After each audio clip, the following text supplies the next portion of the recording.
Ẹ kú dédé àsìkò yìí ní gbogbo ibi tẹ́ bá ti láǹfààní láti máa gbọ́ mi. Tó bá fẹ́ dàbí everybody, ó gbọ́dọ̀ máa ronú bí everybody. Ẹ wo fọ́nrán yìí. tó bá ti careful pẹ̀lú àwọn èèyàn wa gangan he doesn't have problem. Olúwa ló lágbára fún ní ọgbọ́n. Àwọn nǹkan tí wọ́n ń sọ sí wípé ó wà wọnú igbó àwọn ọlọ́pàá ló ṣiṣẹ́ ìwọ wà mọ́ gbogbo. ó ti gbogbo àǹtí ń gbogbo ọ̀rọ̀ tí Sunday Igboho sọ. Sunday sọ pé ọwọ́ bàbá ni òun halẹ̀ àrètí rẹ̀ títí ààrẹ. Olóyè Igboho wọn náà wọn fẹ́ wọnú national park yìí àwọn èèyàn àwọn government official ní pé kó má wọ̀. Olóyè Igboho ní kó má wọ̀ sẹ́ẹ̀ eléyìí tẹ́ tún wò yìí àṣírí kan tú sọ́wọ́ wọn NDLEA.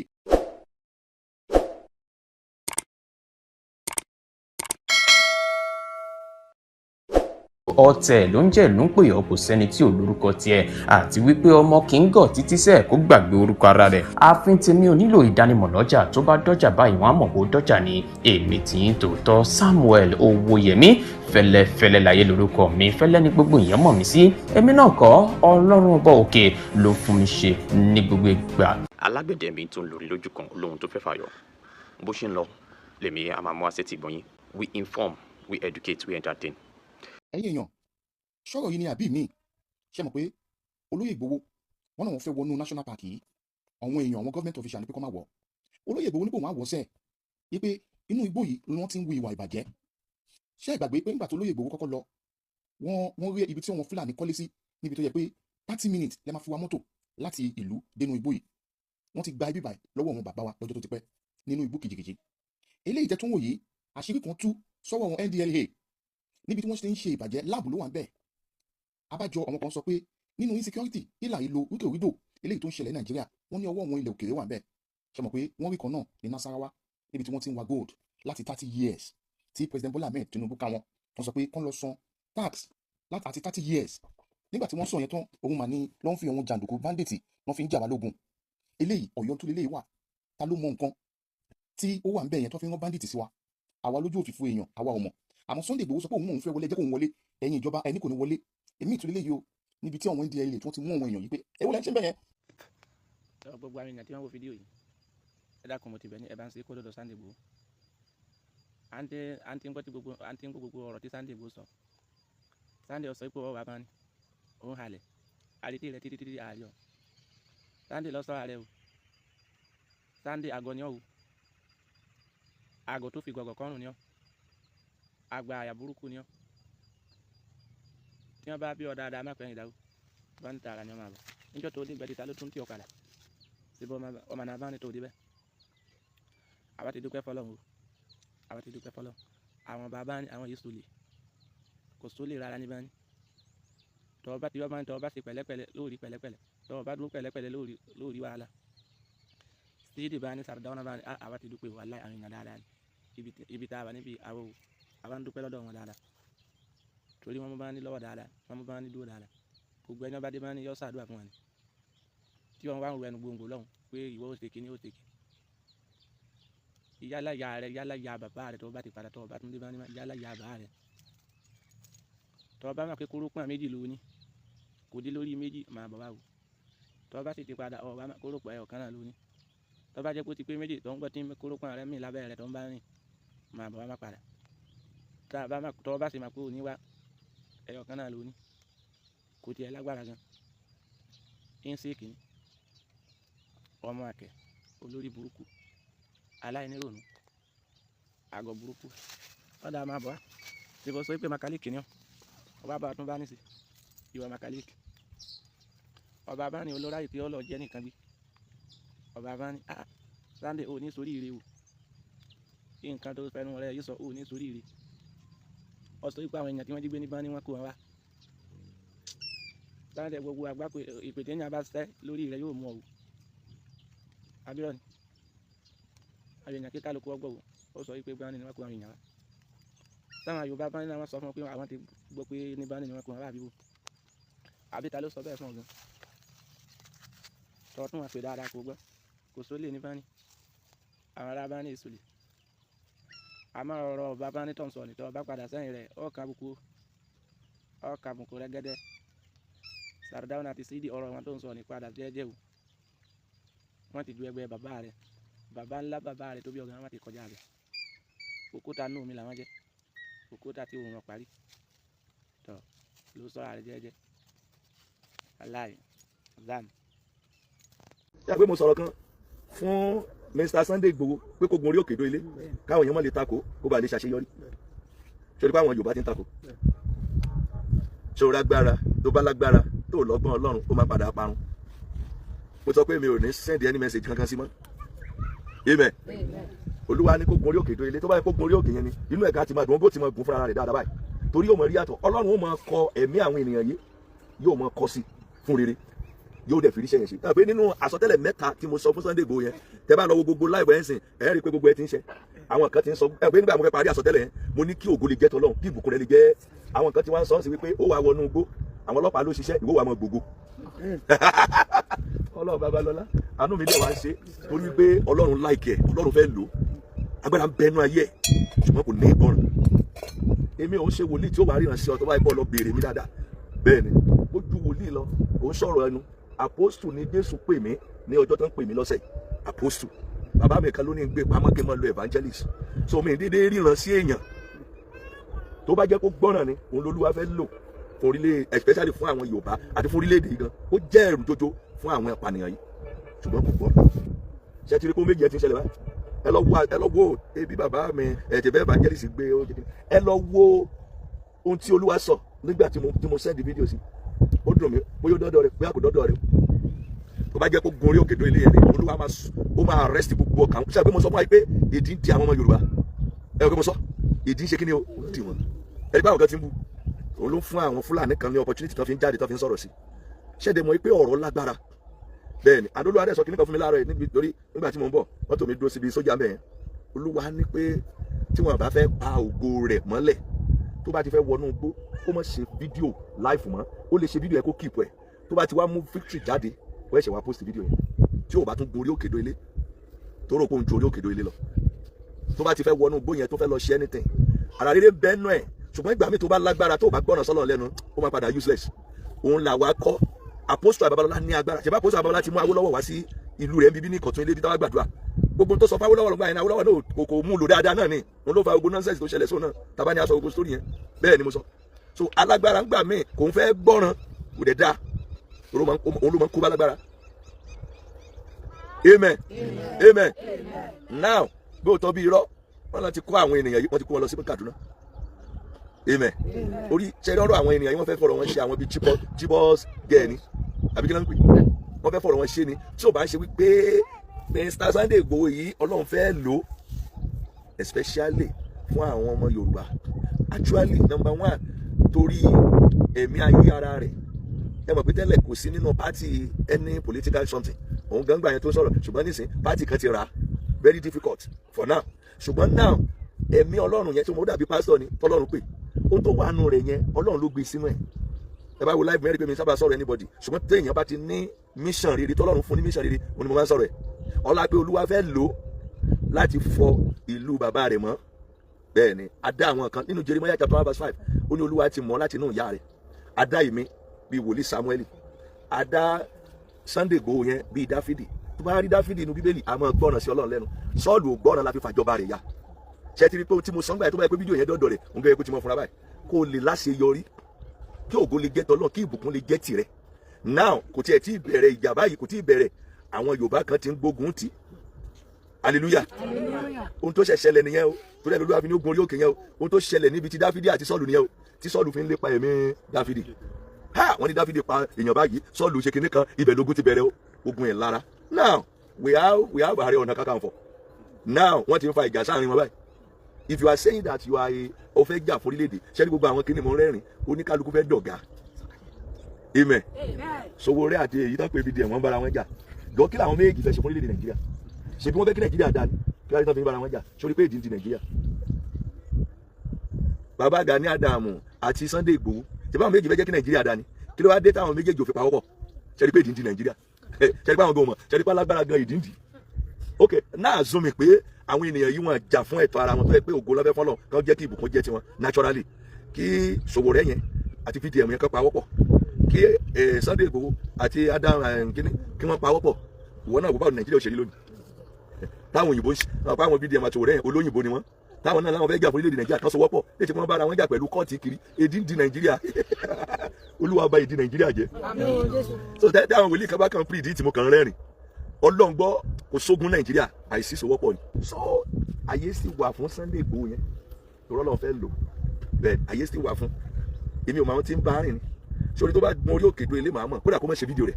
bẹ́ẹ̀ ni torí áńgẹ́lì kan bẹ lórí òkè yẹn ìgbà mo lọ láti mo sí áńgẹ́lì yẹn bẹ́ẹ̀ third mountain wọ́n á ṣí bẹ́ẹ̀ fún ọ kó gun bẹ́ẹ̀ kó lọ gbàdúrà olúwa máa gba gbogbo ọkàn olúwa ní pé òun ló ń dá ẹ̀mí ìfẹ́ ìtúnisílẹ̀ sínú ayé rẹ̀ ó dàbí tẹ́lẹ̀ àwọn tó máa ń ṣe kíni cartoon yẹn tẹ́lẹ̀ àwọn máa ń prógráàmù nǹkan tí cartoon yóò ṣe kíni o yóò sọ ni ó lóun ti prógráàmù nǹkan sínú ayé Sunday Igboho amen ṣùgbọ́n tí ò bá wá gbọ́ràn àti láwọn alágbára tó ti wá èmi gbọ́ràn ayé ẹ̀dá èmi ò gbọ́ràn ó dẹ̀ ṣe kíni o ó rí báyìí báyìí mo dẹ̀ ti ń gbàdúrà sí mi ò fẹ́ kó ṣẹlẹ̀ ẹni tó wà pé wọ́n ló fa kíní báyìí tó wà pé wọ́n ló fa kíní báyìí ara rẹ̀ tí ò balẹ̀ yẹn tí wàá máa ṣe bíi pé wọ́n nìkan ni tí wàá máa ṣe bíi ọlọ́run ní jó ṣẹlẹ̀ èmi ń gbàdúrà fún òsì ọlọ́run rẹ̀ rí ohun tó máa ń dún àwọn alélé ọlọ́run ó sọ fún Nóà nìkan mo máa sọ fọlọ́run pé òsì lọ́ba mi fara hàn kó gbé lọ sórí òkè ilé àṣeyọrí rẹ̀ ní dunú tèmi ní Sunday èmi ò nídìí owó kí n fẹ́ fowó sí mi ò nídìí kó mọ̀ mi ò nídìí nọ́mbà ẹ̀ ṣùgbọ́n tó bá ti ń ṣàṣeyọrí tí àwọn èèyàn ti ń dùn ṣọ mọ̀ pé ẹ̀mí tó ń bẹ́ẹ̀ nù ẹ̀ ó ní ẹ̀mí jagunjagun fún ayọ̀ ẹ̀mí tó ń bẹ́ẹ̀ nù tèmi ní ẹ̀mí ọlọ́run láti jẹ́ kí àwọn èèyàn máa rẹ́rìn so that is the reason why tí spirit mi fi fẹ́ràn rẹ̀ láti wọn gbàdúrà fún bó tẹ̀ jẹ́ pé kò gbọ́ nǹkan tá a sọ ìdí tí ó sì fi gbọ́ òun ni wípé àwọn ò ní jíìpù a ò ní mansion ọlọ́run ò sì nílò ẹni tó ní jíìpù fún ọ bẹ́ẹ̀ ni torí ẹ̀ ló lọ fi lo Nóà wọn kà Nóà sí wọn gbẹ́ náà ọlọ́run lágbára gan àìka Nóà sí yẹn ló ba yé àwọn kan jẹ́ tó fi jẹ́ pé ìdílé Nóà ìwọ náà sẹ́yìn náà yóò ti dànù jáde ó bá tiẹ̀ kó lówó ní sọ̀rọ̀ olùsí ń sọ̀rọ̀ ó sọ fún wa pé ọlọ́run fẹ́ rọ̀jò amen torí Nóà gan ò mọ̀ wípé òjò fẹ́ rọ̀ ó kàn gbọ́ ohùn ọlọ́run òun náà dẹ̀ gbàgbọ́ wọ́n fẹ́ róòpù nǹkan mọ́ lẹ́sẹ̀ gbogbo ìgbà tó bá ti fẹ́ wọnú gbó má ṣe láìvù mọ́ ṣe fídíò yẹn má sèvù ẹ̀ àwọn ọba gbọ́ nǹkan tọ́lọ́run sọ ọlọ́run wọ́n ẹ̀pá arákùnrin yìí mi ò bá tẹ̀ mọ́ sọ̀rọ̀ ọlọ́run láì ọlọ́run gbọ́ báyìí pé mo rí yóò ṣàṣeyọrí ọlọ́run kò ń ṣe ẹnu yóò ṣàṣe oh my God ọlọ́run máa seize gbogbo ọkàn àwọn èèyàn sórí tọ́lọ́run bá ti kọ́kọ́ sọ pé torí ẹ̀ mo fi ń sọ nígbà Odùduwà àbí kí wọ́n fẹ́ ṣe yẹn Yorùbá nation tọ́lọ́run bá ti kọ́kọ́ seize ẹ̀mí àwọn èèyàn fún ọ èyí tó kù ti tán èyí tó kù àmọ́ dàbí fíìmù ni láti ṣèlérí sọ àti òfin àwọn Yorùbá tán takò ọ báyìí bẹ́ẹ̀ ni nítorí pé májẹ̀mú èdè yẹn nìyẹn kí ló ṣe ìwọ kọ́ lọ kó àwọn ọmọ lọ núgbó o kidnap èèyàn ṣùgbọ́n torí pé wọ́n ń rí ọ pé ọ̀wọ́ núgbó yẹn inú ti ń bí wọn inú mi wá dùn tí ọlọ́run ṣe mọ́ tọ́ ọmọ ọlọ́run ló mọ́ bẹ́ẹ̀ ọlọ́run mọ̀ jẹ́ kí o mọ̀ kó mọ̀ jẹ́ pé ok now lóòótọ́ Christian ni ọ ṣùgbọ́n ológun ni bàbá rẹ̀ àbí now ọtún wá níyàwó Muslim inú ilé rẹ̀ la bá ti ṣe Olódùmarè ọ̀rọ̀ yẹn ò tí ì lè yí ọ báyìí bẹ́ẹ̀ ni olódùn kí ni mo gbé your father is a Christian with ológun ìwọ gan dẹ̀rẹ́ you practice the ogun tí olúwa sì nílẹ̀ àti kíni ọ wọ́n yìí fi wá bá ogun tó sì gbàgbọ́ nú ọlọ́run bẹ́ẹ̀ ni ó ń tó rọ̀ mọ́ nìyẹn amen and you say you have a wife that is smooth gbogbo ẹ̀ ń bá fẹ́ gbógun tì ọ́ wọ́n mọ̀ ṣòfò ni àwọn kan bu wọ́n sọ fún yín pé ó kàn ṣe bí actor ó gbé yẹn dìde ẹ ká gbàdúrà fún kò ṣe bí actor agbára ọlọ́run bẹ́ẹ̀ nú ẹ̀ ìgbọ́ràn ló kàn ní ọlọ́run gbọ́ kò ṣe bí àtọ̀ ọlọ́run ṣùgbọ́n lórí burúkú làwọn kan láti banú èèyàn jẹ́ kò ṣe bí àtọ̀ ó mọ tó wà nú ẹ̀ bí bàtà tèmi náà bá sọ̀rọ̀ ó mọ tó ṣe kí ni o ebi nu gbọ́dọ̀ wáyé àbí nu gbọ́dọ̀ wáyé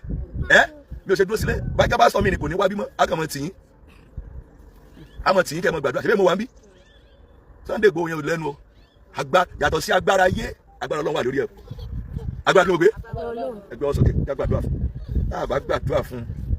wọ́n fẹ́ ba Nàìjíríà jà wọn lórí burúkú kan bẹ́ẹ̀ ni olúwa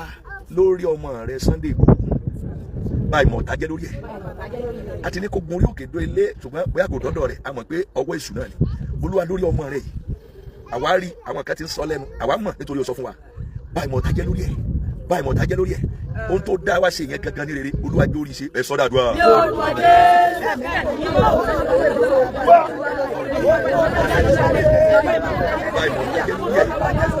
ara tó gbé sínú ẹ̀ ló fọ́ ẹ lè dá òkú padà gbogbo tí àwọn ará ìbí ṣe lórí ẹ̀ jẹ́ kó máa tómi jẹ́ kó máa dásà olúwa nítorí orílẹ̀-èdè nàìjíríà nítorí àwọn tí kò nítorí àwọn tí ti gbé nítorí ẹ̀kọ́ àwọn ọmọ ọlọ́run wá nítorí àwọn tó fẹ́ sìn ọ́ arákùnrin yìí kò jáde kò rẹ́ pè yẹn kò kí náà pè yàn wà tí lẹ́yìn tó ṣe tí lábìlì lẹ́yìn kò ní ọgbà àti òye Jésù olúwa wá àgbàdua fún ní gbogbo ibi tó wà olúwa máa kọ́ ẹsẹ̀ mi máa kọ́ Mr. Sunday Igboho olúwa máa darí ẹ̀ yàtọ̀ sí agbára ayé olúwa tún ro lágbára gbé wọ̀ ìwọ tó fọhùn nínú kẹ́tẹ́kẹ́tẹ́ bálámù olúwa ká má bàa lè ba àwọn ọmọ rẹ jẹ́. Bẹ́ẹ̀ ni olúwa ló lágbára fún ní ọgbọ́n káwọn ènìyàn lè rí ohun tó gbé sínú rẹ̀ fún ní ọgbọ́n. Kó máa wà pẹ̀lú wa, ojú òní tiwa o, ẹ̀yin ọmọ kóòtù òjíire, ẹ̀yin ọmọ odù tó dáyà. Mo máa ń sọ wípé àṣírí ẹ̀kọ́ kì í tú lójú ewé o, àṣírí yín ò ní tú láṣẹ Olódùmarè. Ọwọ́ kì í lọ sẹ́nu kó má padà, ẹ máa lọ rí, ẹ máa bọ̀ rí. Ìran àtẹ́lẹsẹ̀ ní máa ń tẹ̀nà, àtẹ̀gbé lẹ́ẹ̀mọ̀ tẹ́lẹ̀ ilé onírúmọ yín káàkiri gbogbo àgbáyé, gbogbo ojúlówó ọmọ Yorùbá. Orí kan lẹ́ ṣe fún mi ní ìrọ̀lẹ́ yìí, ẹ tún bá mi pín prógrámù yìí, ẹ bá mi pín dáadáa, ẹ jẹ́ kó káàkiri gbogbo àgbáyé. À ń ṣe léyìí kí ọ̀pọ̀lọpọ̀ ọmọ Yorùbá lè mú òtítọ́, à ń ṣe léyìí kí ọ̀pọ̀lọpọ̀ ọmọ Yorùbá lè mọ tán pè ní ìlara, àkàìmẹ́yẹ èdè ọ̀rọ̀ tọmọ Yorùbá ń sọ tí wọn mọ tán pè bẹ́ẹ̀. A tún fẹ́ fi léyìí kọ́ àwọn kan lẹ́kọ̀ọ́, àwọn bébì nínú OPC, àwọn ọmọ tó bí ní 2023, àwọn ọmọ tó bí ní 2001, 2002, 2003, táwọn náà jáde síta tán sọ̀rọ̀ OPC, tán pa ìtàn OPC. We want to teach them lesson. We want to teach them lesson. Torí pé àwọn bàbá wa máa ń sọ̀rọ̀ kan pé abàlú jẹ́ ẹni tí ń dàlúrú, tí ń larí ìtàgbò mọ́tò orúkọ, tá a bá sọ fún wọn pé wọ́n ń bàlú jẹ́, àwọn náà wọ́n máa yan gàgà kiri ìlú ni pé àwọn náà wà lára àwọn tó ń tó lu ṣe. Kí ló fa ìjà ìlara? Kí ló fa ìlara fún Ganiyu Adamu pẹ̀lú àwọn ọmọ ogun 5 million àwọn ọmọ OPC ẹ̀? Kí ló ń gé wọn jẹ lára gan-an náà? Kí ló dé tí Olódùmarè gbónú lọ́wọ́ wọn? Kí ló dé tí wọn ò rí ìdíjókòó nílé mọ́? Let us ask them question. Kí ló dé tọ́kàn wọn ò balẹ̀ mọ́? Kí ló fa ìpòrúurú sí ọkàn wọn? Mi ò ní pẹ́ lórí program yìí. Ìyẹn ni mo ní kẹ́jẹ́ kájọ mọ̀. Kí ló mú wọn tán sá káàkiri tí wọ́n ń poríṣiríṣi àwọn blogger kan máa sọ̀rọ̀ pé tí wọ́n fẹ́ ṣe ẹni tí wọ́n bá ti dárúkọ Sunday Igboho ọkàn wọn ò balẹ̀. Tẹ́ bá interview Gani tí Gani ò bá yìí dimension Sunday Igboho tàbí kó sọ wípé àwọn kan wọ́n fẹ́ gbéra wọn ga ju ààrẹ lọ, wọ́n fi ra wọn wé ààrẹ. Kí ló fa ìlara fún yín? Kí ló fà tọ́kàn yín ò fi balẹ̀? Kí ló fà á? Torí ẹni bá ti ń ṣe ìlara ènìyàn tí ò bá jáwọ́, tí ò bá tètè jáwọ́, á ní ẹ̀jẹ̀ ríru. Àwa ò fẹ́ kẹ́ ẹ kú, àwa ò fẹ́ kẹ́ ẹ ṣàìsàn, kẹ́ ẹ lè túbọ̀ máa rí àrà tọ́mọ Adéyẹmọ máa dá. Ọ̀pọ̀lọpọ̀ fíìmù, sinima, entertainer ló yìí ń bẹ lọ́wọ́ ọmọ Adéyẹmọ tọ́lọ́run ọba mi fẹ́ lò fún. Rìhásà ní Sunday Igboho ṣe. Fíìmù pọ̀ lọ́wọ́ ẹ o, tọ́mọ Adéyẹmọ fẹ́ ṣe o, fún àwọn ọmọ kóòtù òjíire. Mo dára ń já ayé sí ni o bí àṣà àwọn ọmọ wa tó dé òní. Sunday Igboho still have lot of film, ó ti kọ ọ̀pọ̀lọpọ̀ story ilẹ̀, ó dẹ̀ tún máa tún kọ àwọn míì. Kí ló fa ìlara fún yín? Kí ló dé tẹ́ ẹ̀ ní ìfọ̀kànbalẹ̀ lórí ọ̀rọ̀ ọmọ Adéyẹmọ mọ́? Kí ló dé lórí ọ̀rọ̀ ọmọ Adéyẹmọ tí ọ̀rọ̀ yìí di ilé ògbà ọ̀nà ògbà ní ìṣèwé àràgbà?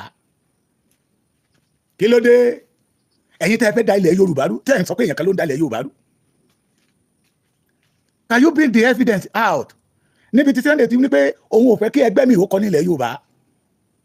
ìgbà tó jẹ́ pé ìwà títí yín ni. Ẹ jẹ́ kí n kí ẹ̀yin bàbá mi àtẹ̀yin ìyá mi. Á dára fún yín lẹ́ẹ̀kan sí. Mo kí yín lórúkọ bàbá Professor Banji Akíntóyè, àròlé Awólọ́wọ̀, bàbá dáadáa, bàbá tó ṣe fi yangàn láwùjọ àwọn bàbá. Mo tún kí yín lórúkọ olóyè Chief Sunday ọmọ Adéyẹmọ Ìgbòho Òòṣà, the authentic content creator the great entertainer. Àbí Májàsọ́lá, ẹni bá ní kó kú aṣáájú ẹkú, ẹni bá ní kó rùn ilẹ̀ máa lanu ágbé mi, torí ọmọ ní máa ń sìnkú ìrókò, iná ní máa ń bọ́ṣọ lọ́rùn ewúrẹ́. Mo kí yín lórúkọ Májàsọ́lá. Ẹ má gbàgbé gbogbo àwọn nọ́mbà tá a gbé síta, àwọn kọ̀mándà stéètì kọ̀ọ̀kan, ẹ pè wọ́n join the winning team. Lákọ̀ọ́kọ́ kí n du ọpẹ́ pàtàkì lọ́wọ́ one of our kábíyèsí ẹ̀yìn Èkìtì that receive us today. À ń kọjá lọ ní àgbàtàdélu ẹ pé kábíyèsí ẹjá dọ̀dọ̀ kábíyèsí, bàbá dẹ̀ gbà wá tọwọ́ tẹsẹ̀. Ọ̀rọ̀ ọlọ́gbọ́n, ọ̀rọ̀ àgbà tó ń tòlú, ọ̀rọ̀ ọba gidi, the way the man spoke about Chief Sunday ọmọ Adéyẹmọ Ìgbòho Òòṣà. Ṣé ló yẹ kí gbogbo ọba ilẹ̀ Yorùbá ó kọ́wọ́ tí ọmọkùnrin yìí? Ṣé ló yẹ kí gbogbo ọmọ Yorùbá ó kọ́wọ́ tí? tọ́lọ́run ti lè yọ̀ǹda èèyàn kan fún ìran Yorùbá tí Fúlàní bẹ̀rù pé oríire ló jẹ́ fún gbogbo wa. bàbá a rí yín pẹ́ o bàbá wa ó fòun nílẹ̀ pé ẹni bá bínú Sunday Igboho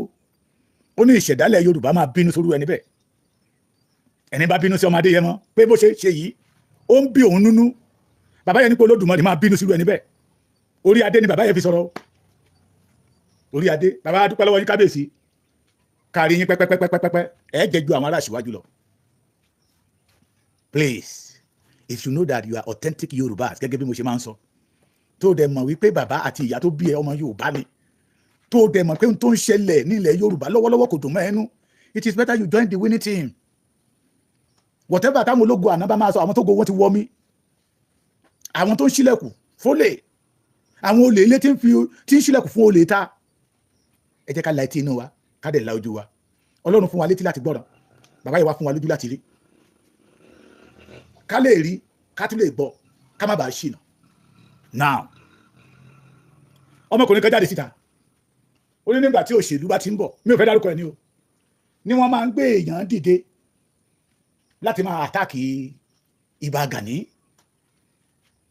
ó wá bẹ̀rẹ̀ sí ń sọ̀rọ̀ pé kán wọ àwọn Ààrẹ Ọ̀nà Kakanfò tó ti kọjá lọ Yorùbá fún ara wọn náà ló ń pa wọ́n pé ṣé wọ́n tó fẹ́ pa Ààrẹ Ìbà Gani tòde òní ni ó dárúkọ bàbá wa Lísàbí Agbogbo Àkàlà bọ̀ tó ti gbàgbé pé lẹ́gẹ̀sì tí bàbá Lísàbí fi ilẹ̀ kó parẹ́ títúndé tẹ́ bá dárúkọ Ẹ̀gbá wọ́n ní Ẹ̀gbá mọ Lísàbí Agbogbo Àkàlà Ṣódẹkẹ́ náà bẹ́ẹ̀ àwọn ọmọ Ṣódẹkẹ́ bẹ́ẹ̀ torúkọ wọn ò parẹ́ tẹ́ bá sọ̀rọ̀ lẹ́ni Ìjẹ̀ṣà tẹ́ bá dárúkọ Ìjẹ̀ṣà lẹ́ni wọ́n ní Ìjẹ̀ṣà Ògèdègbé ọmọ Ògèdègbé Agbógungbòrò àti gbọngbọn lójú ogun Ìjẹ̀ṣà ọmọ Ògèdègbé Agbógungbòrò àti gbọngbọn lójú ogun ṣógèdègbé ló bí gbogbo Ìjẹ̀ṣà ni iṣẹ́ rere tó ṣẹlẹ̀ ni ò parẹ́. Fábùnmi Òkèmẹ̀sí ṣé Fábùnmi ló dá Òkèmẹ̀sí lẹ̀ ni? The answer is no. It is because Fábùnmi ó fi legacy tó dálẹ̀ fún àwọn ọmọ ẹ̀. Ó dárúkọ bàbá wa Akíntọ́lá irú ikú tó pa bàbá Akíntọ́lá ó dárúkọ Abíọ́lá. Iṣẹ́ wo ni Gani ṣe ti ilẹ̀ Yorùbá? The majority of you this baby OPC tẹ́lẹ̀ pé ẹ fẹ́ máa gbèjà Gani ẹ̀yin gan lẹ́ ń kó bá jù. Maybe you don't know the meaning of betrayal. Àjẹnilẹ́sẹ̀ tí ń gbọ́n tí ò tọ́ sí. Maybe you do not know the meaning of betrayal. Àjẹnilẹ́sẹ̀ tí ń wá ṣubú àwọn òṣìwájú ní Gani. Majority gbogbo ẹni tẹ́ ń sọ̀rọ̀ yìí tábàjọ́ 33 years kò nínú èjì yín fẹ́lẹ́fẹ́lẹ́ ló máa kù. So the foundation, the root of OPC, the majority of you ẹ̀ mọ́. Ṣùgbọ́n nígbà tí bàbá yín tó fi jẹ́ youth leader tó dé pàǹpá tó gba ipò lọ́wọ́ àwọn bàbá tó wá ń kó yín mọ́ra kẹ́ máa bá nǹkan jẹ́ kẹ́ máa bá ilẹ̀ Yorùbá jẹ́ lẹ́yìn wá jáde síta lẹ́ wá sọ̀rọ̀. Ẹ̀yin tèmi mo ti sọ mi ò fẹ́ pẹ́ mò ń wo time I don't want this program láti long àná mo ní mò ń bọ̀ láago 11 iṣẹ́ ni iṣẹ́ tó gbé wa lọ. Kí ló ń fa ìlara fún Gani àtàwọn ọmọ 5 million ọmọ ogun 5 million tọ́pọ̀pọ̀ ìyà tí àárín kankan tó ṣe sílẹ̀ Yorùbá? Yes, I can say it. Majority tó bá jáde síta gbogbo state làwọn lọ́mọ ogun sí ṣé gbogbo àwọn ọmọ ogun yẹn ló wà lẹ́yìn ẹ̀mọ́ lẹ́nìí àwọn táwọn kiri lámọ̀? The answer is no. Majority of them wọ́n ti yá dànù kó lẹ́yìn ẹ̀ torí wípé wọ́n ti wá mọ̀ pé it was not a authentic Yorùbá man. It's from Tapa. Kájúpẹ́ lọ́wọ́ Rasaq Arógundádé chairman OPC New Era. Ẹgbọ́n náà kí ló fa ìlara? Irú ẹ̀ kò ní that irú ẹ̀ kò security network ló fọ́ wọn lórí ṣẹ́mọ̀ pé ìkan bọ́ọ̀rùn ìgò mágí yẹ sọ wípé confirmation approval tí Ìbà Gani Adams ti ń lé látijọ́ tí wọn ò fún náà wá fún Sunday Igboho ní wọ́ọ́rọ́wọ́. ẹjọ́ ẹjẹ́ abèrè ìbéèrè kan nígbà tí Sunday Igboho ò sí ń lé olórin kan nígbà tó ń ò sí ń lé àwọn tètè ń béèrè wọ́n mọ̀ pé orí ò sí ń lé nígbà tí Sunday Igboho ò sí ń lé kò sákọ́ni mọ̀ kí ni Gani ṣe ní ìgbà yẹn sà? He opened door for the Fulani people torí pé ìran bàbá ẹ̀ Fulani ni ó ṣílẹ̀kùn torí nígbà tí Sunday Igboho ò sí nílé ọmọkùnrin yóò sọ̀rọ̀ nípa Yorùbá nípa pípa tán pa ìná Yorùbá àwọn ìdẹ́ ń pariwo ń gbà yẹn lọ́n pé ẹ̀yin Ọ̀yọ́ tẹ́lẹ̀ bẹ̀yàn jẹ́ Ààrẹ Ọ̀nà Kakanfò yìí ṣe Ààrẹ bóòlù Ààrẹ Ọ̀nà Kakanfò ṣe wá di abọ́ rẹ̀ tó wá ní ẹ̀wò bèrè kan wá jáde síta pé ẹ̀wò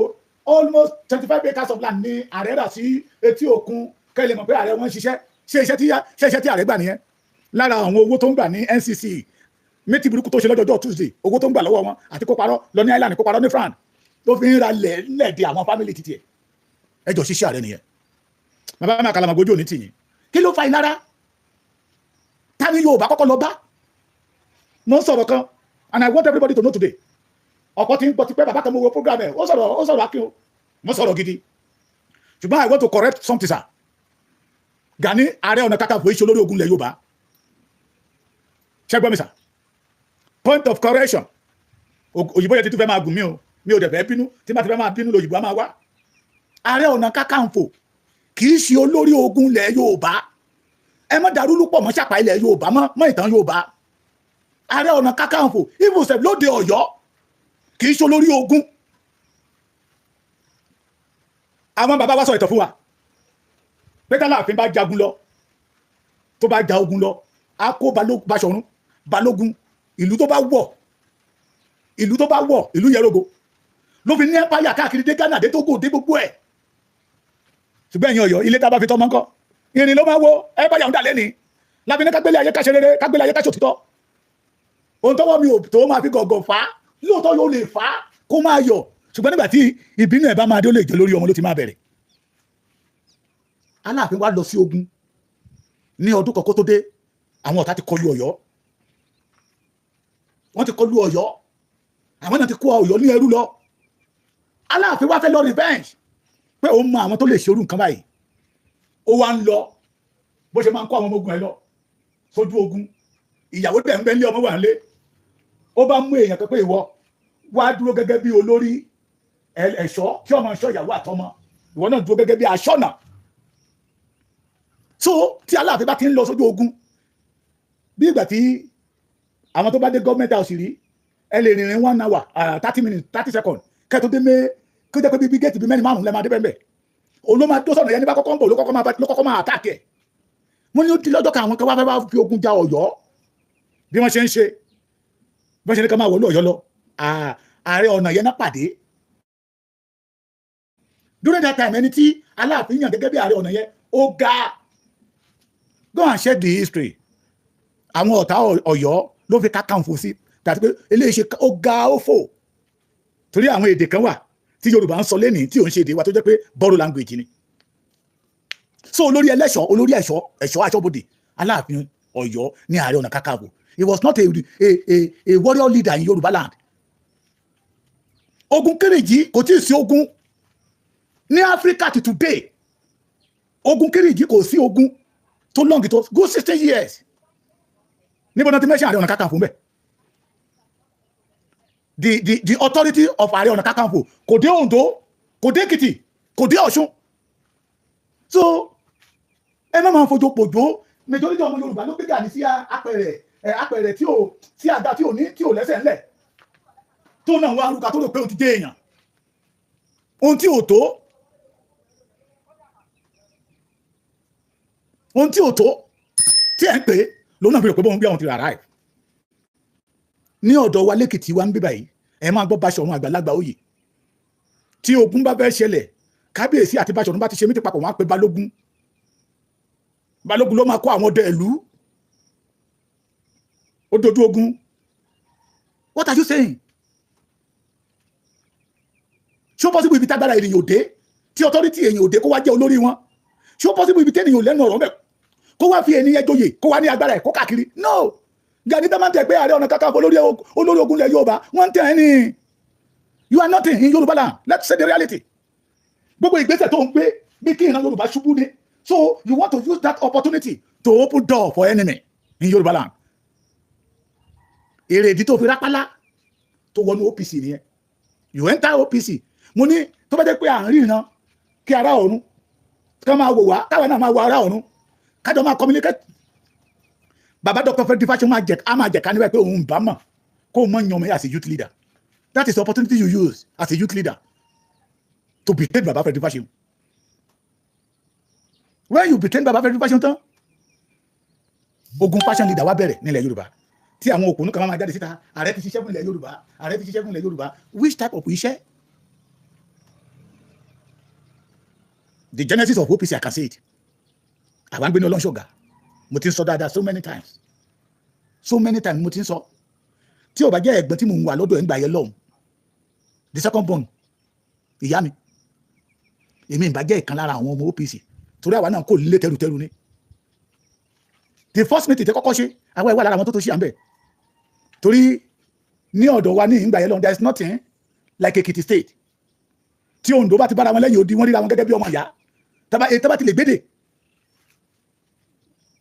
so ẹ̀yin bébí OPC ẹ̀ wá jáde síta lẹ́ni pẹ̀lú gbogbo iṣẹ́ tí ibà Ààrẹ Ọ̀nà Kakanfò ti ṣe a ti ṣí CV wọn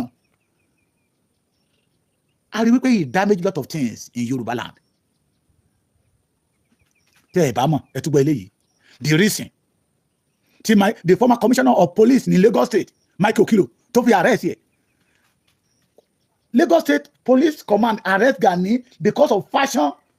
battle between the Federal Fashion and Federal Fashion OPC and Gani Adams. Ṣé gbogbo ìgbà yẹn ṣé wọ́n ní Sunday Igboho lọ́wọ́ sí ni?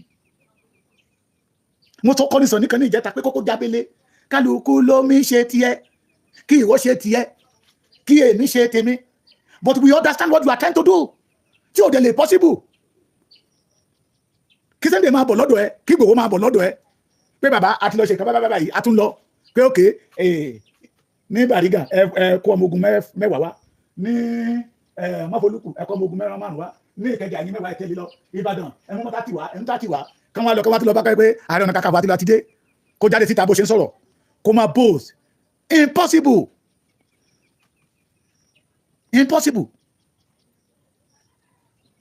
because you are not worth to become a leader empty you don't have a record in Yorùbá land you don't have àwọn ọmọ ẹgbẹ́ àti àwọn Sunday Igboho ṣe òṣèlú ìwọ gan sọ́nà ọ̀rọ̀ ẹ̀ owó òṣèlú ló ń wá o owó òṣèlú ló ń wá o owó òṣèlú ló wá kò sẹ́ni tí ò lè pa Gani bí wọn náà ṣe pa Akálà nìbàdàn sọ̀rọ̀ pé family àwọn Akálà lè dáríjì ẹni because the Akálà refuse to join your group pé òun ò lè betray baba Fẹ́mi Fáṣẹ̀hùn you finish that man abọ́ ti gbàgbé ni we have lot of them in Ọ̀wọ̀ lot of them in Ìkọ̀tún Ẹgbẹ́ mẹ́yẹ mo lé mi ò ní parọ́ mọ́ ẹ Sunday Igboho jáde before Sunday Igboho jáde mo ti ń sọ ti pẹ́ and I want to remember people kan lè mọ̀ wípé ohun tó ń fọ́ Gani lórí náà ní ìjà èrò ẹkùn tó jáde síta nígbà tí ìpànìyàn àwọn Fúlàní ìdè Gani la kọ́kọ́ lọ bá and the following day he make an interview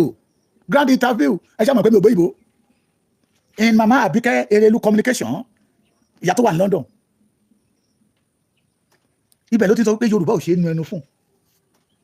pé Yorùbá ò ṣe é jà fún táwọn èèyàn bẹ̀rẹ̀ sí pé ààrẹ tó ń ṣẹlẹ̀ yóò pọ̀ kíní kankan the next interview he did not say that if you want ààrẹ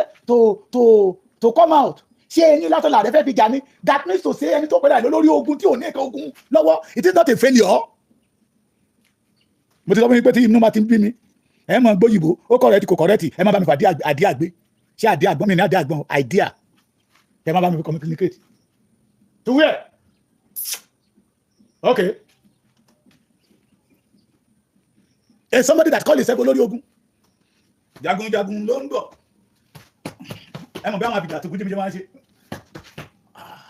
àwọn àti bàbá ẹ̀rọ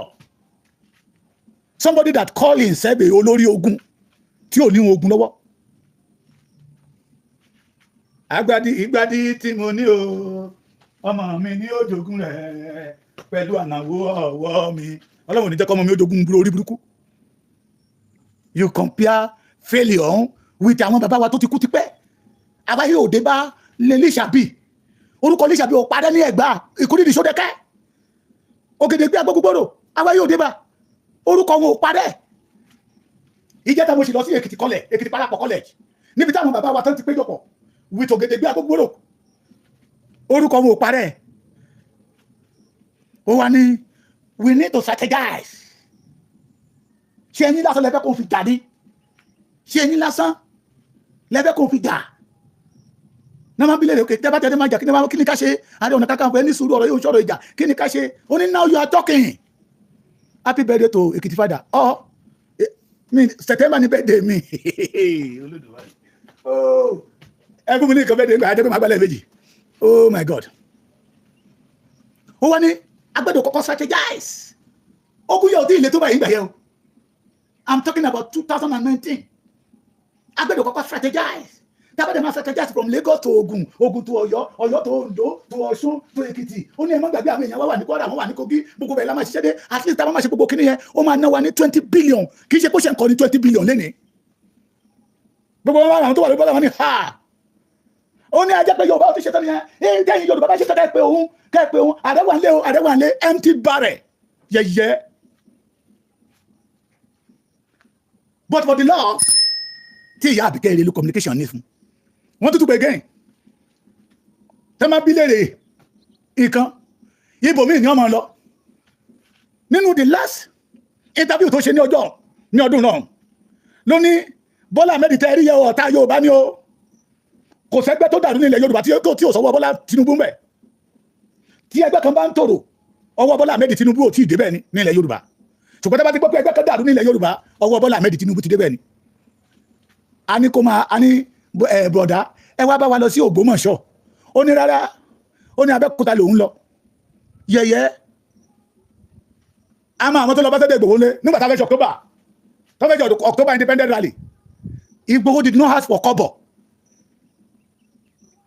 that time Yorùbá nation ò tí ì ṣẹlẹ̀ but we are still protecting for the killing of the Yorùbá people wọ́n náà fẹ́ ṣe October rally pépé pátán pàwọ́ yà fẹ́ mọ́ Igboho ní tó bá yẹ ẹni yes wọ́n ní bọ́lá tó fẹ́ ṣe ní Ìbàdàn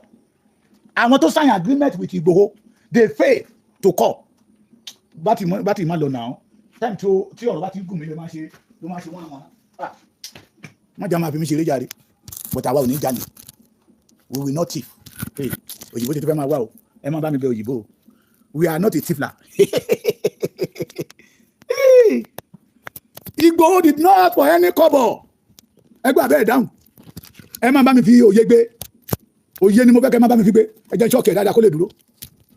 network ló jẹ́ dúró nulẹ̀ Igboho did not ask for any kobo àwọn tó agree pẹ̀lú Igboho pé wọ́n á jọ lọ bámi àkàlàmàgbọ̀ ẹ máa sanwó English mi yìí o they disappoint Igboho àtàwọn tó wà nílẹ̀ náà ṣe rálì yẹn ní ọdún yẹn lọ kí ló gbé Igboho síta ní kú ọkù wa Dr.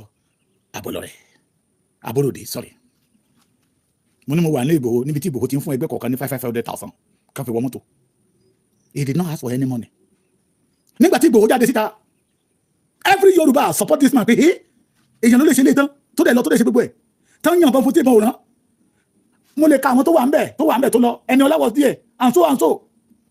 ìyá mi Àbíkẹ́ Ìrẹ̀lú communication wà lórí program ló bá pe Igboho hello brother mi Sunday Igboho ẹ̀dẹ̀mọ̀ láti lẹ̀ lọ́mọ ti ní respect yes ma ìyá mi ìyá yẹn ti ń súnmọ́ 70 o the last born family ìyá mi Ìrẹ̀lú Àbíkẹ́ communication ó ju Gani lọ but tí Gani bá máa pé Àbíkẹ́ jẹ́ kí n sọ̀rọ̀ ìwọ ló pè mí jẹ́ kí n sọ̀rọ̀ ìgbéraga ni ìgbéraga jẹ́lẹ̀ tọ́lọ́run bá fẹ́ padà lẹ́yìn ẹ̀yàn ìwà ló kọ́kọ́ máa gbà Àbíkẹ́ Ìrẹ̀lú communication tí ìyá Yorùbá ti ní pé 70 náà Gani máa larúkọ mọ́ lórí pé Àbíkẹ́ jẹ́ kí n sọ̀rọ̀ ni yẹn wá sọ mi yes ma ó ní Ìgbòho olóyè Chief Sunday Adéyẹmí Ìgbòho máa mi mò ń dá yín lò ó ní mo fẹ́ kẹ́ ṣe nǹkan kan fún mi kí ilẹ̀ Yorùbá bá lẹ̀ rojú tó bá jẹ́ pé lóòótọ́ àti lódodo lẹ fẹ́ràn Yorùbá Ìgbòho dẹ̀ wà lórí fóònù ní tẹ́ bá ti ní kí n ṣe ni ó ṣe ó ní mo fẹ́ kó pe Ìbà Gani Adams ó dẹ̀ ní ìsókèsà máa gbọ́ máa pè ní ọdún lọ́hùn Ìgbòho kọ́ Gani a máa sọ pé ọmọ wa ẹgbẹ́ ni wa àti Ìgbòho ìgbéraga ó wà nínú tó mú ẹ fẹ́ ìgbéraga wà nínú tó sọ ẹ́ di ọ̀tá Yorùbá ìgbéraga wà nínú tó expose ẹ tó jẹ́ kọ́ ọmọ Yorùbá mọ̀ pé you are empty barrel Ìgbòho dẹ̀ pé ìgbà táwọn bàbá Ayọ̀ Adébánjọ ní kí Ìgbòho tún wá lọ sí kóló pé Ìgbòho àwọn oníṣẹ́ tó ṣe ó gbẹ́dọ̀ lọ sílé àwọn fẹ́ kú ìwà àti Gani kẹjọ ṣàṣepọ̀ gbẹ́dọ̀ lọ lé Ààrẹ Ọ̀nà Kakanfò Ìgbòho sọ pé sàláyé Ìgbòho tí ọkọ̀ létí láti Ìbàdàn gbogbo yín lẹ́ẹ̀rí nígbà tó débẹ̀ Ìgbòho tó débẹ̀ ò tún tẹ̀ kíni kì í ṣe ọjọ́ orí Ìgbòho sọ wípé bàbá mi ni Adéyẹmí Lámídì tó fún ní oyè Ààrẹ Ọ̀nà Kakanfò oyè yẹ lòun respect nínú ayé Gani ó tún tẹ̀ fún mi wá rí nínú kọ́mẹ́tì kẹlẹ́ nìyẹn kan ní they born Gani in 1972 kò lè sọ lójú àwa mo ní mo mọ Gani dáadáa kò lè sọ pé 1971 náà bí òun kò lè sọ pé 1972 náà bí òun ṣáà mo tún gbé síwájú ẹ kò lè sọ ó lè lọ fọ́ọ̀jì bẹ́ẹ̀ sẹ́díkẹ́tì o but lójú àwa kò lè sọ amara wa fẹ́ Ìgbòho wá jáde síta òun ò béèrè owó lọ́wọ́ ọmọ Yorùbá ó dẹ̀ ń ṣiṣẹ́ tọ́lọ́run ọba mìíràn lọ kí ló wá fa ìlara ìwọ ti jà ìjà tó jà ní wípé o fẹ́ di olórí OPC ló fi bìtẹ́ bàbá fẹ́ di Fáṣẹ̀hùn àtàwọn àgbàgbà tó wà ń bẹ̀ ó ti jàyẹ́ ó ti gbà á torí pé you want to become a leader of OPC ó méjì ẹ̀mí tó bọ́ lọ́wọ́ ẹni ó dẹ̀ tún gba Ààrẹ Ọ̀nà Kakanfò nìyẹn kò sẹ́ni tó bẹ́ẹ̀ jẹ́ sí. Let me shock you, ọ̀pọ̀lọpọ̀ nínú àwọn èèyàn tó wà ń bẹ̀ jọ yẹ sí wà láyé before you became Ààrẹ Ọ̀nà Kakanfò Bàbá Lámìdí pé Sunday Igboho ní ọjọ́ yẹn tí Sunday Igboho bá ti bàbá ẹ má fún kò tọ́ sí ó ní di Ààrẹ Ọ̀nà Kakanfò but Sunday Igboho did not kò sí tó kàn án kò sí tó kàn án mo ní mo lè sọ tó wà lọ́wọ́ èmi àwọn ọ̀rọ̀ bíi márùn-ún tó ti sọ nípa Sunday Igboho tí bọ́dà kankan gbé síta àwọn ilé tó wà lọ́wọ́ Koiki Media ẹ má dá Sunday Igboho yẹn lóhun apààyàn ní o owó olóṣèlú ní o kò sí ó lè pààyàn torí owó ẹ tiẹ̀ mú ẹyọ kan wá níbi tí Sunday Igboho ti dárúkọ ẹ ájò wọn ò ṣe é wí lẹ́jọ́ ìjà ìlara kò tọ́ bọ̀rọ̀ nígbà tí Sunday Igboho sí ń lé kí ni ìgbésẹ̀ tó gbé o lẹ́yìn ìgbà yẹn wọ́n tún pè sórí tẹlifíṣàn lórí social media Heritage TV bàbá mi Heritage mi ò pè yín fúnkún mi ò pè yín fánu ibẹ̀ ló ti sọ fún ọmọ Yorùbá pé kán lọ bá gọ́ọ̀nà tí ń gba security vote ṣé wọ́n ló ń gba security vote ni ṣùgbọ́n àwọn tó ń gba security vote wọ́n ṣe lọ bá wọn Igboho did not send Yorùbá that message kò sọ fún ọmọ Yorùbá pé ṣe bẹ́ẹ̀ máa àwọn tó ń gba security vote ẹ̀ ṣe lọ bá wọn ó gbé àjàgà Yorùbá rù that is why tí àwọn àgbààgbà wèrè kẹta lánàá ó ní àwọn alágbára Yorùbá kan àwọn àgbààgbà Yorùbá kan ló wà nídìí ẹ̀ àwọn àgbààgbà yẹn rí pé ọmọ ìgbé àjàgà Yorùbá rù láì jẹ́ pé òun nìkan ní Yorùbá ó gbé àjàgà Yorùbá rù pé èmi náà ní rán mi I'm ready wọ́n ní àjàgà Yorùbá yẹn máa wúwo ó ní màá rù that is why they handcuff him chain him síbẹ̀síbẹ̀ kò padà ṣé wọ́n lè fún ẹ ní 20 billion kó má deny Yorùbá kó má deny Yorùbá kí ló dé tó jẹ́ pé gbàtí ìlú ẹkùn jáde síta lẹ́wọ́n jáde síta gbogbo ẹgbẹ́ ló ti parun òun nìkan ó fẹ́ kó máa jẹ́ èmi ní èmi ní lọ́hùn èmi ní pé wọ́n ṣe ìwọ nìkan náà dálé ayé fún ni ẹ ní tìjú ó ní tìjú adẹ̀mọ̀ pé ẹ̀jẹ̀ ló ń rùn ẹ̀san ń bọ̀ lórí òṣìkà àwọn bàbá tó da fíṣàn wọn nù ṣé o rò pé wọ́n lè fojú rere wọ ẹni majority of them ti kú wọn lè súre fún ẹ lọ́nà ọ̀run now o fẹ́ kí Sunday Igboho wá jọ darapọ̀ mọ́ yín ní OPC kẹ́ corrupt yẹ Sunday Igboho wá gbé ìrù ẹkùn kalẹ̀ nìyẹn àwọn 10 ló wà lẹ́yìn ló wà nínú ìrù ẹkùn àwa 10 péré náà ni ẹ̀rí àwọn 10 yẹ fíìmù tán dẹ̀ ń ṣe dẹ̀ mú yes rìásà tán ṣe dẹ̀ mú yes pé ẹgbà yìí ẹ̀tọ́ wò lásán táwọn ọmọ Yorùbá bá ti rí báyìí ó mú yes lójú wọn ẹ̀yin ò ti jáde síta kẹ́ ẹ ṣe títí Sunday Igboho entertainer ni Sunday Igboho content creator ni kéèyàn kan kó wá dé kó wá máa fira ìwé ààrẹ Sunday Igboho lè fira ìwé ẹlẹ́lẹ́ because everybody know that you are a failure and Sunday Igboho has already achieved lot of things rẹ́kọ̀dù yẹn làwọn àgbààgbà yẹn rí ohun tá à ń ṣe lénìí tá a rò pé àwọn àgbààgbà orí wọn rí pé ọmọ tó jáde síta yìí bàbá Wọlé Ṣóyínká lọ bá ní Kútọ́nù àwọn àgbààgbà Yorùbá kan lọ bá nígbà tó sì wà nínú ẹ̀wọ̀n ní Kútọ́nù tán ṣe ní ọwọ́ ẹ̀ tán ṣe ní ẹsẹ̀ tó fi ṣe ní sopapọ̀ àwọn àgbààgbà kan wà ń bẹ̀ tó sọ wípé òun wà ń bẹ̀ nígbà tí wọ́n fún ní ṣẹ́ẹ̀kì $500 million àní náírà bàbá yẹn ní kì í ṣe náírà ó yìí wà láyé Professor Wálé Adéníran kó jáde síta kó wá dìnnà ẹ̀ mo rìkọ́ọ̀dù ẹ̀ nínú sítì rúùmù Ìgbòho ló ti sọ ní Kútọ́nù pé nígbà tí Buratai wá tó gbówó yẹn wá báyìí pé ẹ̀yìn báyìí ló fi wọ́ tó ń dòkó pé this is the check we sign it now and we want you to forget about the Yorubas ó ní kí Sunday Igboho máa gbójú sókè báyìí olójú ẹ̀ ń tàn bí òun ni èpè lólókì bọ́lẹ̀ pé Buratai ayé ẹ̀ ò ní dáa sókè mi fi Yorùbá lẹ̀ kí ìrántí tẹ́lẹ̀ máa pa ìran mi lọ pé ẹni tó wà ń bẹ̀ tó jẹ́ ọ̀gá àwọn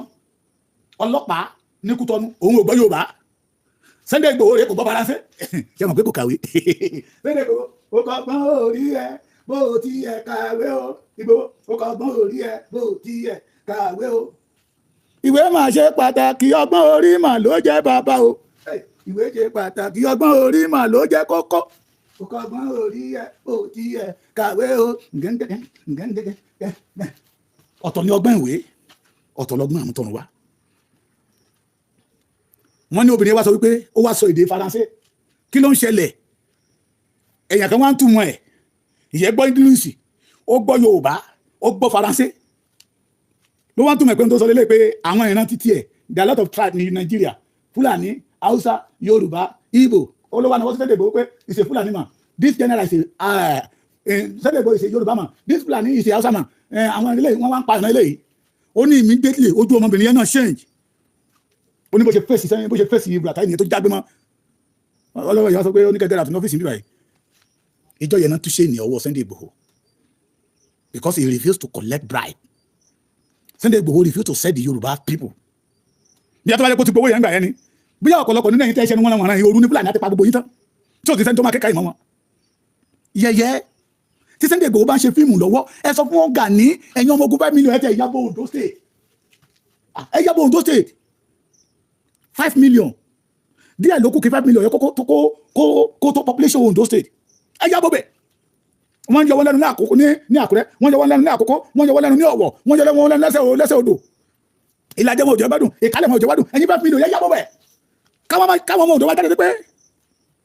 ó ṣe nǹkan ẹni tó ní Gani ò ṣe nǹkan kan Gani ń ṣe yìí o gbọ́mọ Yorùbá ò bá ní sọ́pọ̀tì yìí ṣùgbọ́n tó bá jẹ́ ti Sunday Igboho lẹ̀ ń péjọ ẹ̀ túbọ̀ máa kùnà ní torí ọmọdé yẹn mo rí ti yín rò tó bá jẹ́ ìlú ẹkùn ẹgbẹ́ tó ti wà tẹ́lẹ̀ wọn àti lè gbẹ́ kan síta kó lóun bá bá dẹ ẹgbẹ́ tó ti wà tẹ́lẹ̀ àwọn kan pé bóyá ìlú ẹkùn ní bóyá ìlú níbi tẹ́ ẹ wọ̀wọ́ dé níbi táyé yín bàjẹ́ dé ẹ wà lẹ́yìn kó wá jẹ́ Ọlálọ́mí ó wá jẹ́ kọ́ tébù ẹ̀ mọ̀ páyé yín ó ti pọ̀ tó ti fọ́ tébù tẹ́ ẹ mọ̀ kẹ́ jókòó kẹ́ ronú pé ṣé ń tẹ̀ ń ṣe yìí tó bá dọ̀la ká máa sọ wípé ọmọ ká máa fi àwòrán yín wọn ọmọ yín pé you are working against the Yorùbá freedom bẹ́ẹ̀ yàn kẹ́jáde nílẹ̀ Yorùbá pé no Fulani must not kill the Yorùbá again ẹ̀yin wá ń gbé ẹ̀yin wá kàkà kẹ́yìn jáde síta kẹ́ ṣe titi yín ṣẹlẹ̀ ẹ̀yin wá bẹ̀rẹ̀ sí ń dìtẹ̀ ó mà ṣe o tó bá jẹ́ pé torí ìlú ẹkùn lẹ́fí ń lara inú nínú ní pé tù ẹ ṣẹ̀ṣẹ̀ bẹ̀rẹ̀ ní o tó bá jẹ́ torí ìlú ẹkùn ló gbóòórùn lójú yín a jẹ́ wípé ẹ̀ ní rọrùn sùn títẹ̀ fi máa kú nìyẹn tó bá jẹ́ torí ìlú ẹkùn lẹ́ẹ̀fi ní ìfọ̀kànbalẹ̀ ó mà ṣe o ẹ̀yin fún ajẹ́ pé ẹ̀yin fúnra yín lẹ dẹ́mi ara yín lè gbòdò let me tell you one thing kí n ṣòfowó kan fún yín and let me break that secret to you ọmọ Yorùbá ti fọwọ́ sí ìlú ẹkùn ọba tá a lọ bá lè ní oníṣẹ́ ló dàbí pé wọ́n gbé oyin lẹ̀ wọ́n kó ṣúgà sí wọ́n wá ní kò máa la pé ṣe ìyẹn ni pé ìlú ẹkùn ti ń dé wà lẹ́kìtì mo ló ti wà lẹ́kìtì sa á ti wà lẹ́kìtì pé àwọn ń gbọ́ pé ṣé bó lẹ́yìn ọmọ Gani sọ wípé wọ́n ti approve ẹ̀ tó bá torí ìlú ẹkùn lẹ́fẹ̀ẹ́ ń sáré kiri ẹ̀ sáré kú ni o ṣe gbọ́ mi ìṣẹ̀dálẹ̀ Yorùbá ò ní fún yín ṣe àyè sì wà fún yín láti tú ọmọlúwàbí yín ṣe àyè sì wà fún yín láti tú ọmọlúwàbí yín ṣe ẹ̀yin náà lọ ṣe fíìmù ẹ̀yin náà lọ ṣe content yí ọmọ Yorùbá ti sọ wípé ẹ entertain wa káwá wò nínú entertain tọ̀dọ̀ yín àti Sunday Igboho èwo ló dùn jù káwá wò nínú fíìmù ti tọ̀dọ̀ yín àti fíìmù ti Sunday Igboho èwo ló dùn jù ṣùgbọ́n tẹ́ ẹ bá ti rí yẹ ṣe a jẹ́ wípé olórí ọmọ àlè ní tẹ́ ẹ gbà kí ọmọ tápà kó sọ yín di ẹrú ìran yín adára fún yín ojú òní tèyí ẹ ti já pàdé bàbá Èkìtì lórúkọ tèmi ń jẹ́ mímí kan ò lè mímí olódodo a máa ń láyà bí kìnìún ire ni ó ṣe ń wò ní í ṣe kà torí ẹni bá ṣe bí ibi á bí ohun abáṣe lé ní àwọn àgbà ìdán àná wọn ní máa ń dọ̀rọ̀ ọ̀tàn gbọ́dọ̀ la ni ìwà tèmi ó wù tèmi ó fi bá yí àwọn ọmọ mi jẹ́ lẹ́yìn ọ̀la Ọlọ́run má jẹ́ kí n wú wọ́n jẹ́ kí n wú I want to make a name ní Èkìtì nílẹ̀ Yorùbá táwọn ní ọmọ bàbá Èkìtì nìyẹn bàbá ìgbìyànjú owó ní òní kì í ṣe pé ìwà tèmi máa wù tí ọmọ dínà mọ́ mi lọ́dọ̀ ọ̀la á bẹ́tà kẹ́ pé ọ̀dọ̀ fi inú yín kẹ́ẹ̀dẹ̀ pé ọpọlọ yín jòkó don't ever allow again ọmọ tápà ọmọ àjòjì tí ìran bàbá ẹ̀ fẹ́ orírin tó fẹsẹ̀ rìn wọlé Yorùbá kó máa bà yín láyé jẹ́ ṣẹ́gbọ́n mi ẹ̀rọ rẹ o Ìgbòho kọ́ lẹ̀ ń ṣe o ara yín lẹ̀ ń ṣe Ìgbòho kọ́ lẹ̀ ń gbógun tì o ara yín lẹ̀ ń gbógun tì gbóló ni yẹn ni ó ní ìpátá ń pòṣì ara ló fi ń san ṣẹ́gbọ́n mi ìpátá ń pòṣì the more you say that you hate Sunday Igboho the more people love him bí orin bàbá Sàlá ni ó ní ó lójú kò lójú mo fẹ́ Sunday Igboho kàwé àwọn èèyàn fẹ́ bẹ́ẹ̀ torí ó ṣe ń táwọn aráàlú ń fẹ́ bí àtẹ̀lé èèyàn kan tó dúró níwájú Fúlàní tí Fúlàní ń gbọ̀n ok sir ṣé ọmọ ti yín lélẹ́yìí bàbá yìí náà nìyẹn bàbá àwọn kan sọ wípé tó ń bá gbórúkọ Sunday Igboho jìnnìjìnnì àmú òun ṣé wọ́n lè sọ bẹ́ẹ̀ fún Gani yẹ̀yẹ́ ẹ kúrò nídìí ìdò èrè ọmọdé ni Yorùbá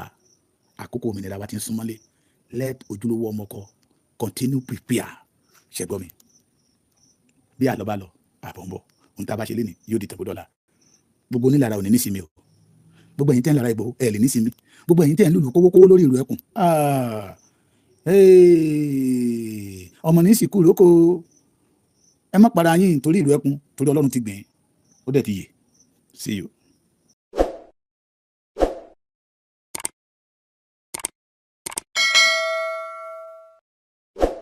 ọ̀tẹ̀ ló ń jẹ́ ìlú ń pè ọ́, kò sẹ́ni tí ò lórúkọ tiẹ̀, àti wípé ọmọ kì í gọ̀ títí sẹ́ẹ̀ kó gbàgbé orúkọ ara rẹ̀. ààfin tèmi ò nílò ìdánimọ̀ lọ́jà, tó bá dọ́jà báyìí wọ́n á mọ̀ bó dọ́jà ni. èmi tí ń tòótọ́ Samuel Owóyẹmí, fẹ́lẹ́fẹ́lẹ́ láyé lórúkọ mi, fẹ́lẹ́ ní gbogbo èèyàn mọ̀ mí sí. èmi náà kọ́, Ọlọ́run ọba òkè ló fún mi ṣe ní gbogbo ìgbà.